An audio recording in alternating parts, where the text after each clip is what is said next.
obvious one of So that. you know what the start of this for me was?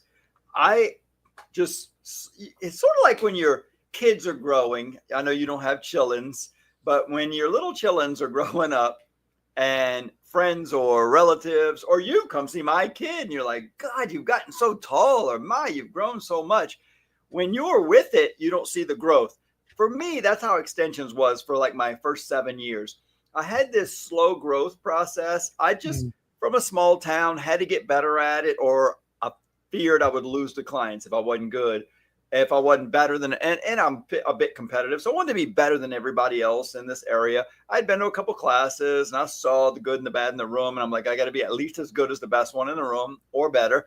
And so then I get back to my town. I'm just trying to keep the customers. I'm trying to make the hair stay in a long time. So whatever technique I'm doing, I'm just trying to do it the best. Make those little, when it was wefts, I was trying to make the little stringy knots stay real good, a little dotted glue if you had to. I mean, all the tips and tricks that I either saw, gathered, figured out. But then I go to a hair show. And this is funny because where I first realized how damn good I'd gotten was when your boss, Darren, asked me to fix his wife's hair. And I can say this because you weren't the one doing her hair then. And he said, so I got some pretty good educators, but they put hair on my wife, Stacy, and I heard how good you are.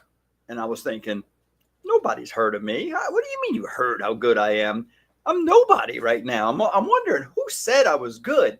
But I mean, okay, whatever. I'll still do my best. I'm a little nervous. He said, I heard how good you are. I want you to take a look at her.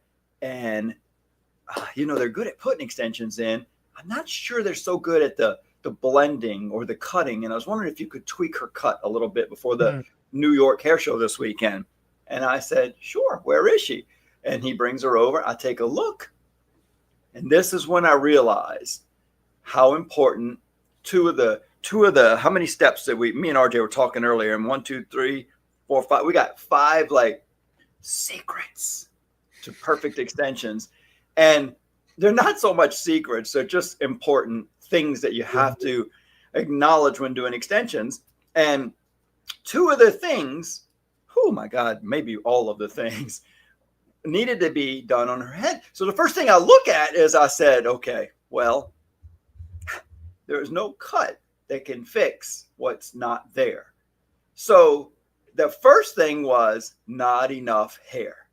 There wasn't enough hair on her head to match the amount of hair she had.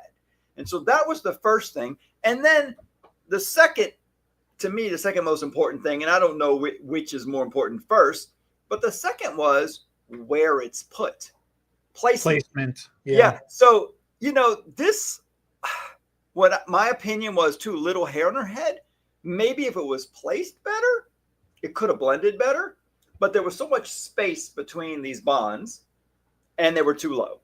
And so I said, well, I can't cut in the middle of gaps and make hair up here.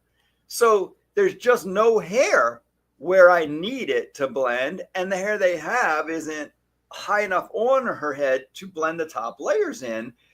So I need a machine and some hair. And I hear you're actually the top dog around here. You've been selling hair for a year and we're all just getting started, just like 20 years ago. And if you can get me a machine and some hair, I'll fix her hair. I'll put more hair in and I'll do the cut and the style. And so I'll do some more application. And he said, I can get it. He got it all. And I did it. And then that was where like my little claim to fame started, that people were watching me and they're, oh my God, he's so fast. He's so good.